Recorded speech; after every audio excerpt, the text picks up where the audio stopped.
Hello everyone. Welcome to Study IQ. My name is Shikha Puri and in this session we will discuss about very interesting topic और ये एक ऐसा topic है जो तहलका मचा के रख सकता है। आज हम ऐसे टॉपिक के बारे में बात करने जा रहे हैं। वीडियो के थंबनेल से तो आपको पता लग ही गया होगा कि टॉपिक किसके बारे में है। तो उससे पहले I just want to tell you कि जो हमारी ये सीरीज चल रही है अब होगा न्याय, उसमें आपको हम हमारे जुडिशरी के एस्पेक्ट्स बताते हैं। जो जुडिशरी से रिलेटेड आपके टॉपिक होते हैं वो चर्चा करते हैं और भी अलग टॉपिक, चाहे वो जजमेंट रिलेटेड टॉपिक हो, चाहे वो जो लीगल कंसेप्ट्स हो, वो भी आपके सामने हमारे यूट्यूब चैनल पर आते हैं। आप प्लेलिस्ट चेक कर सकते हैं जहाँ पर आपको लॉ से रिलेटेड सारे के सारे टॉपिक्स जो हैं वो मिल जाएंगे।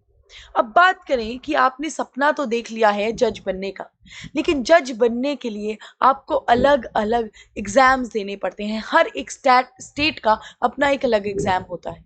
तो क्या तैयारी करनी है, किस अकॉर्डिंग तैयारी करनी है, क्या मटेरियल आपको चाहिए जुडिशरी के एग्जाम क्रैक करने के लिए, वो आपको स्टडी आईक्यू प्रोवाइड करवा रहा है।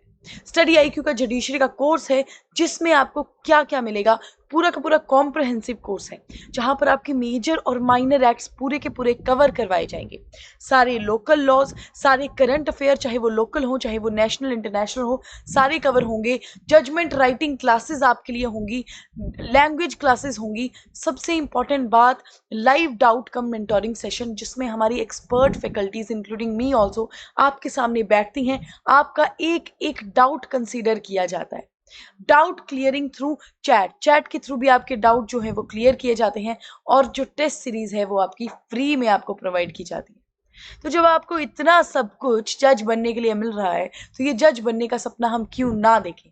जज बनने का सपना भी देखना है और साकार भी करना है। जो हमारी स्टडी आईक्यू है वो आपके साथ खड़ी ही रहेगी इस सपने को साकार करने के लिए। And guys, if you want to connect with me through any social media platform तो आप कनेक्ट कर सकते हैं। ये जो सोशल मीडिया हैंडल्स हैं वो आपके सामने रहे, आप इनके थ्रू कनेक्ट कर सकते हैं। और कुछ भी लॉ से related any query, any question, please ask me guys. ठीक है, अब चलिए बात करते हैं आज के टॉपिक के बारे में। And what is the topic? Will songs not be able to play on weddings? क्या शादी में गाने नहीं बजेंगे? क्या जो और भी फंक्शंस होते हैं शादी में, संगीत कह लीजिए, तिलक कह लीजिए, क्या उनमें गाने नहीं बजेंगे? बहुत ही ज़्यादा इंपॉर्टेंट टॉपिक है ये। बिकॉज देखिए, इंडिया की अगर बात करें तो इंडिया में शादी के बंधन को बहुत ही पवित्र माना जाता है। और जब शादियां होती हैं तो बहुत ही धूमधाम तरीके से होती हैं, बहुत ही कलर्स के साथ, फैशन के साथ, और सबसे इंपॉर्टेंट पार्ट म्यूजिक। म्यूजिक शादी में बहुत इंपॉर्टेंट हो जाता है।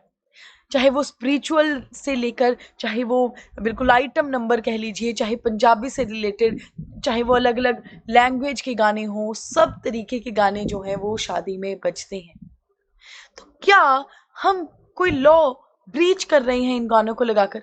अब ये तो हमें पता है कि एक टाइम लिमिट सेट कर दी गई है कि अगर शादी हो या फिर कोई भी इवेंट हो, एक टाइम लिमिट है, उसके बाद आप सॉन्ग्स जो हैं वो डीजेस पर वो नहीं बजा सकते।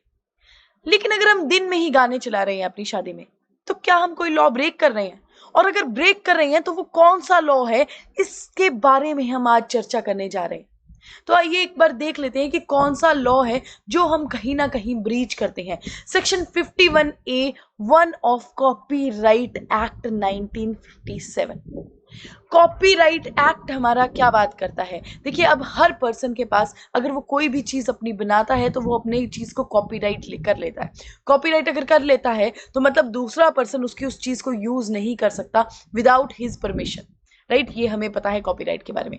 अब वही सेक्शन 51A क्लॉज 1 क्या बात करता है कि अगर एक ए पर्सन है और उनके पास अपने किसी भी काम का लाइसेंस है, एंड अगर बी पर्सन उनके उस पर्टिकुलर काम को यूज करना चाहते हैं तो उनको क्या करना पड़ेगा? लाइसेंस लेना पड़ेगा उस काम को यूज करने के लिए। ए पर्सन के पास, आई एम सॉरी, उस काम का क्या है? कॉपीराइट है। तो दूसरे पर्सन को अगर वो उस काम को यूज करना चाहते हैं तो क्या लेना पड़ेगा? लाइसेंस लेना पड़ेगा। और अगर बी पर्सन लाइसेंस नहीं लेते हैं तो इसका मतलब क्या होगा? वो ब्रीच कर रहे हैं, कॉपीराइट एक्ट को ब्रीच कर रहे हैं, लॉ को तोड़ रहे हैं। ये तो हमारा सेक्शन 51A क्लॉज 1 बात करता है। अब इस सेक्शन को कहाँ से रिलेट कीजिए, हमारे ये जो सॉन्ग्स वाला टॉपिक हमारा चल रहा है उससे रिलेट कीजिए। अब ये आपको मालूम होगा कि जितने भी सॉन्ग्स बनाए जाते हैं उनके म्यूजिक कंपोजर, प्रोडक्शन हाउस वो क्या करती है, वो उसका कॉपीराइट ले लेती है। सबसे ज्यादा तो जो सिंगर होता है उसके पास राइट होता है अपने गाने का, जिसने गाया होता है, ठीक है, उसके पास कॉपीराइट है। अब वही सॉन्ग्स अगर हम यूज कर रहे हैं, जैसे होटल्स, रेस्टोरेंट्स, ये जो बड़े बड़े इवेंट्स होते हैं वो इन सॉन्ग्स को यूज करते हैं। और कहीं ना कहीं होटल्स, रेस्टोरेंट्स ये इन सॉन्ग्स को किस लिए यूज कर रहे हैं, कमर्शियल पर्पस से यूज कर रहे हैं, कमर्शियल पर्पस से। अब जहां पर, ये आपको पता होगा, जहां पर बहुत अच्छे गाने लगते हैं, हमें लगता है कि उस रेस्टोरेंट की, उस होटल की वो बहुत अच्छी वाइब है, और हम उसी वहां पर ही जाते हैं, वहां पर भी रहने जाते हैं, वहां पर ही खाते हैं। तो कहीं ना कहीं क्या हो रहा है, ये जो रेस्टोरेंट्स हैं, होटल्स हैं, ये कमर्शियल पर्पज से इन गानों को यूज कर रहे हैं। अब वहीं पर एक एग्जाम्पल भी देख लो कि देखिए कि जो रेस्टोरेंट है वो क्या है, एक पब्लिक स्पेस, और वो म्यूजिक कमर्शियल पर्पस के साथ पर्पस से यूज कर रहा है। अब उसको क्या करना पड़ेगा, लॉ क्या कहता है, लॉ कहता है कि उसको रॉयल्टी पे करनी पड़ेगी, किसको, जो परफॉर्मर है जिसने वो गाना गाया है। व्हाट इज रॉयल्टी, रॉयल्टी का मतलब होता है कि उसको अपने, मान लीजिए कि उसके मेन्यू कार्ड में एक सबसे लीस्ट ड्रिंक जो है उसका पैसा उसको देना पड़ेगा, किसको, सिंगर को देना पड़ेगा पर डे, ठीक है। Pay the least price drink on the menu card पर day to each singer who song it plays. मतलब अगर 100 गाने आप चला रहे हो तो 100 सिंगर्स को पे करना पड़ेगा, क्या, रॉयल्टी पे करनी पड़ेगी, या फिर एनओसी लेना पड़ेगा, that is no objection certificate लेना पड़ेगा, या फिर लाइसेंस लेना पड़ेगा, ठीक है। तो मान लो अगर कोई रेस्टोरेंट है जिसमें जो चीपर बियर है, चीपेस्ट बियर वो कॉस्ट कर रही है ₹200, और वो गाना बजा दे किसका, सोनू निगम का, या फिर किसी नेहा कक्कड़ का गाना बजा दे, और भी किसी का गाना बजा दे, तो क्या होगा, इट हैज टू पे the singer an annual royalty of 73,000। मतलब अगर वो रोज क्या कर रही है, वो रोज बादशाह के या फिर रफ्तार के ऐसे गाने बजा रही है, तो उनको क्या करना पड़ेगा, उनको रॉयल्टी पे करनी पड़ेगी। और हम लाइसेंस की बात कर रहे थे कि लाइसेंस इस नजरिए में देखा जाए तो कहाँ से मिलता है, IPRS, that is Indian performing right society limited, जिसके पास एक्सक्लूसिव राइट है, किसका, परफॉर्मेंस राइट और रेडियो ब्रॉडकास्टिंग राइट्स, ठीक है। ये एक एक्सक्लूसिव अथॉरिटी है जिसके पास ये राइट है। तो अब यहां तक हमने क्या समझा, यहां तक हमने बहुत इंपॉर्टेंट एक एस्पेक्ट कवर कर लिया कि अगर कमर्शियली गानों को यूज करना है तो लाइसेंस लेना पड़ेगा IPRS से, या फिर NOC लेनी पड़ेगी, ठीक है। ये सब तो हमें पता लग गया, या फिर रॉयल्टी पे करनी पड़ेगी। अब बात करते हैं, जो हम देख रहे थे शादी वाला टॉपिक। अब शादी वाला टॉपिक, शादी में गाने बजेंगे या ना बजेंगे, वो हमारा एक एग्जेम्पशन आ जाती है। एग्जेम्पशन मतलब उस चीज को ग्रांट कर दिया गया है कि बज सकते हैं गाने, कहां पर, सेक्शन 52 क्लॉज 1 ZA। और ये सेक्शन क्या बात करता है कि the performance of literary, dramatic और म्यूजिकल वर्क और the communication to public of such work और for sound recording in the course of any bona fide religious ceremony और an official ceremony held by the central government और state government और any local authority is not infringement. कि वहीं अगर कोई dramatic function हो रहा है, कोई म्यूजिकल फंक्शन हो रहा है, मतलब म्यूजिकल गाने लग रहे हैं, कोई कम्युनिकेशन हो रही है, कहाँ पर, पब्लिक स्पेस में, कहाँ, चाहे वो रिलीजियस सेरेमनी हो या फिर सेंट्रल या फिर स्टेट गवर्नमेंट का कोई इवेंट हो या फिर पब्लिक अथॉरिटी का कोई इवेंट हो, वहां पर आप इन्फ्रिंजमेंट नहीं कहोगे कि कॉपीराइट इन्फ्रिंजमेंट कर दिया अगर आपने गाने प्ले कर दिए, अगर आपने प्री रिकॉर्डेड सॉन्ग्स प्ले कर दिए। और यहां पर यह भी कहा गया है कि रिलीजियस सेरेमनी जो है, रिलीजियस सेरेमनी के अंडर आपका मैरिज प्रोसेशन आता है, शादी आपकी रिलीजन के अंदर आती है। तो मतलब अगर अपनी शादी में भी गाने चलाए तो आप लॉ ब्रेक नहीं कर रहे हो, ठीक है। इतना तो हमें पता लग गया, सेक्शन 52(1) ZEA ये बात करता है। लेकिन जनाब क्या है, लेकिन इसमें भी बहुत ही ज्यादा कंफ्यूजन क्रिएट हुई है, ठीक है। 2019 में हमारी कॉपीराइट रजिस्ट्री का एक नोटिफिकेशन आती है। चलिए 2019 में अब उस नोटिफिकेशन में क्या कहा गया? उस नोटिफिकेशन में कहा गया कि जो IPRS है वो ग्रांट करेगी फ्री ऑफ कॉस्ट लाइसेंस। जो हम लाइसेंस की बात कर रहे हैं उसको एक पर्टिकुलर टैरिफ देनी पड़ती है उसके लिए भी, लेकिन licence free of cost provide करेगी IPRS जो हमारी अथॉरिटी है। ठीक है, किस सिनेरियो में? In an enclosed room or hall meant for the common use of resident in any residential premises for marriage। अगर किसी भी रेजिडेंट हॉल में एक इनक्लोज रूम है, हॉल है, वहां पर मैरिज हो रही है, तो उनको क्या होगा? उनको फ्री ऑफ कॉस्ट लाइसेंस मिलेगा।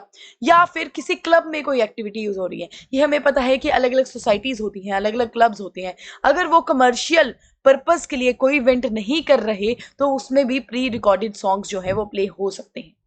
इतना 2019 की नोटिफिकेशन में बात की गई।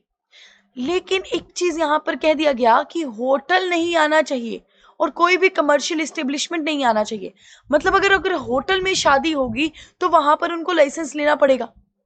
अब ये चीज कितनी ज्यादा कॉन्ट्राडिक्ट कर रही है। अभी हमने सेक्शन 52ZA पढ़ा और वहीं अब ये बात नोटिफिकेशन आ गई। तो सबसे इंपॉर्टेंट क्या आ जाता है कि इंटरप्रिटेशन ऑफ लॉ किस तरह से करनी है और ग्राउंड रियलिटी क्या है। क्योंकि अगर हम बात करें, hotel, banquet hall, lawns etcetera are not permitted to perform music publicly by any medium without a licence upon the payment of royalty fee. कि होटल्स वगैरह को तो पेमेंट करनी ही पड़ेगी, रॉयल्टी फी देनी ही पड़ेगी। और अलग अलग सिटीज में अलग अलग ये फी आ जाती है। मेट्रो सिटीज की बात करें, हमारी क्लास सिटीज, जो ए क्लास सिटीज है उनकी बात करें, तो अलग अलग सिनेरियो में अलग अलग जो है पेमेंट करनी पड़ेगी। अब हमारा लॉ को हम फिर किस तरह से इंटरप्रेट करें जनाब? क्वेश्चन ही तो यही होता है। ठीक है, तो बात करें कि अभी मुंबई 2021 में क्या हुआ, अक्टूबर 2021 की ये बात है। ठीक है, मुंबई में hotel and restaurant association of western India, उसने एक कैंपेन निकाली। और कैंपेन किस लिए निकाली? एक अवेयरनेस थी कि इसी लॉ से रिलेटेड, कि देखिए जहां भी शादी होती थी, अगर होटल्स की बात करें, जो कुछ पार्टीज जो है वो आ जाती थी और गाने जो है वो उनके बंद करवा देती थी। क्यों? क्योंकि वो ऐसा कहते थे कि आप ब्रीच कर रहे हो, कॉपीराइट एक्ट को ब्रीच कर रहे हो, कि ये जो गाने हैं वो तो पर्टिकुलर सिंगर्स के हैं, you have to take the licence और तब आप बजाएंगे। लेकिन मुंबई में यहाँ पर होटल HRAWI जो एसोसिएशन है, उसका कहना ये है कि बिल्कुल एग्जाम्प्ट कर दिया गया है कि अगर मैरिजेस में, होटल्स में भी गाने बजते हैं तो क्या नहीं होगा, तो आप कॉपीराइट एक्ट को इन्फ्रिंज नहीं कर रहे। ये तो मुंबई की 2021 की बात है। वहीं अब रिसेंटली, बहुत ही ज्यादा रिसेंटली, ये 2022 की ही बात है, जहां पर दिल्ली हाई कोर्ट ने अपॉइंट की है expert to assist on fair use of sound recording on marriage ceremony under section 52 subsection 1 clause ZA of copyright act. ठीक है, इसी एक्ट को इंटरप्रेट करने के लिए कॉपीराइट एक्ट के सेक्शन 52 सबसेक्शन 1 क्लॉज ZA को इंटरप्रेट करने के लिए हमारे दिल्ली हाई कोर्ट की हमारी honourable justice Pratibha M Singh ने क्या किया? ऑनरेबल जस्टिस ने अपॉइंट किए हैं हमारे एक पर्सन जो लॉ फैकल्टी के ही हैं, उनको अपॉइंट किया कि आप रिटर्न सबमिशन दीजिए इस लॉ के रिगार्डिंग। ठीक है, इस लॉ के रिगार्डिंग। अब केस क्या आया था उनके पास? केस आया था by the phonographic performance limited. एक अथॉरिटी है फोनोग्राफिक परफॉर्मेंस लिमिटेड, जिसका क्या बिजनेस है? Of issuance of licences for public performances. जहां पर भी पब्लिक परफॉर्मेंस होती है वहां पर ये लाइसेंस ग्रांट करते हैं। अब इस पार्टी का क्या कहना था? ये पार्टी ऐसा कहती है कि जो दूसरी पार्टी है, that is event management company, वो उनके गाने, उनके कॉपीराइटेड गाने जो है वो अपने मैरिज फंक्शंस में और भी इवेंट्स में यूज कर रही है विदाउट द लाइसेंस। तो वो क्या चाहती थी कि इंजंक्शन ग्रांट की जाए, रोक लगा दी जाए दूसरी पार्टी पर ये गाने बजाने के लिए। ठीक है, तो यहां पर हमारी justice, honourable justice Pratibha M Singh ने इसी इशू को मद्देनजर रखते हुए क्या अपॉइंट किए? एक एक्सपर्ट अपॉइंट किए कि वो अब सबमिशन देंगे इस इशू के रिगार्डिंग। व्हाई? बिकॉज उनका भी मानना है कि जो ये मैरिज है, मैरिज का कंसेप्ट बहुत ही इंटीग्रल पार्ट है हमारी इंडियन सोसाइटी में। ठीक है, और सिर्फ गाने, जो म्यूजिक है वो सिर्फ एक मैरिज में ही नहीं बजते, वो मैरिज के अलग अलग फंक्शंस में बजते हैं। चाहे वो तिलक कह लीजिए, हल्दी कह लीजिए, संगीत कह लीजिए, बहुत ही अलग अलग फंक्शंस में बजते हैं। और अगर ये जो एस्पेक्ट है, बहुत ही लार्ज इंप्लीकेशंस हैं इसकी, दोनों ही पार्ट में, जो मैरिज वाला पार्ट है और जो हमारे सिंगर्स हैं उनके भी पार्ट में। इसीलिए उन्होंने एक्सपर्ट को अपॉइंट किया। और वहीं अगर हम बात करें 2019 की नोटिफिकेशन की, तो 2019 की नोटिफिकेशन ने भी क्या किया है, बहुत ही ज्यादा एक क्योटिक सिचुएशन आ गई है।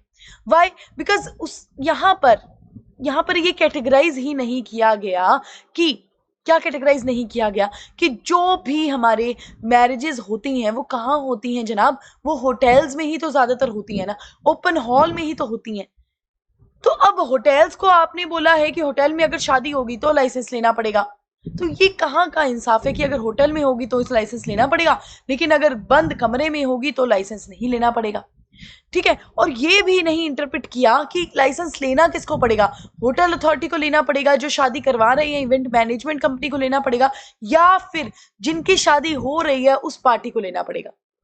तो ये जो है बहुत ही केओटिक सी सिचुएशन है। तो हम बात अब वेट करते हैं ये जजमेंट जो है हमारी ऑनरेबल जस्टिस प्रतिभा एम सिंह ने, जो हमारे जो एक्सपर्ट हैं उनको पॉइंट किया है। अब इस केस में जो नेक्स्ट हियरिंग होगी वो होगी 6 जुलाई 2022 की, राइट। तो यहां पर अब हमको वेट करने की जरूरत है कि इस जो लॉ है इसमें क्या इंटरप्रिटेशन निकलती है इस रिगार्डिंग, राइट। तो अब अगर हम बात करें कंक्लूजन की, तो I just want to tell you guys, I just want to ask you guys कि आपका इस इशू पर क्या नजरिया है। ऑब्वियसली देखिए, मेरा मानना तो है कि जो म्यूजिक है ना वो बहुत ही जो सोल को बहुत हैप्पी कर देता है। हर टाइप का म्यूजिक होता है, चाहे वो सैड म्यूजिक हो, चाहे वो हैप्पी म्यूजिक हो, चाहे वो रॉक म्यूजिक हो, अलग अलग टाइप के म्यूजिक होते हैं। वो आपके मूड को बहुत ही ज्यादा चेंज कर देते हैं। और हमारा मन होता है शादियों में, तो वैसे भी हमारा मन होता है कि हम इंजॉय करें। तो अगर सॉन्ग्स नहीं लगेंगे तो फिर किस तरह से चलेगा। तो इसका और इतना टेक्निकल प्रोसेस होगा कि अगर जिसकी शादी हो रही है उसको ही पर्टिकुलर सॉन्ग्स के लिए, हर एक सॉन्ग्स के लिए अप्लाई करना पड़ेगा। तो ये किस तरह से मैकेनिज्म चलेगा, ये बहुत ही ज्यादा जो है टेक्निकल चीज हो जाएगी, राइट। तो आप भी मुझे अपना जो पॉइंट ऑफ व्यू है वो बताइए इस लॉ के रिगार्डिंग, या फिर अगर जो भी जजमेंट आती है उसके रिगार्डिंग कि क्या सिनेरियो बन सकता है आपके नजरिए के साथ। ठीक है, तो आई होप आपको ये सेशन जो है वो पूरा का पूरा समझ में आ गया होगा। आपको ये जो आज का पर्सपेक्टिव है, आज का पॉइंट है, आपको पता लग गया होगा कि क्या चल रहा है लॉ में। हम तो शादियों में मस्त हो जाते हैं लेकिन हमें पता ही नहीं है कि लॉ में क्या चल रहा है, राइट। तो आई होप आपका ये जो कंसेप्ट है वो क्लियर हो गया होगा। नेक्स्ट सेशन में नेक्स्ट टॉपिक के बारे में बात करेंगे। तब तक प्लीज अपना ध्यान रखिए और मेजरली अपनी हेल्थ का ध्यान रखिए। Thank you so much guys.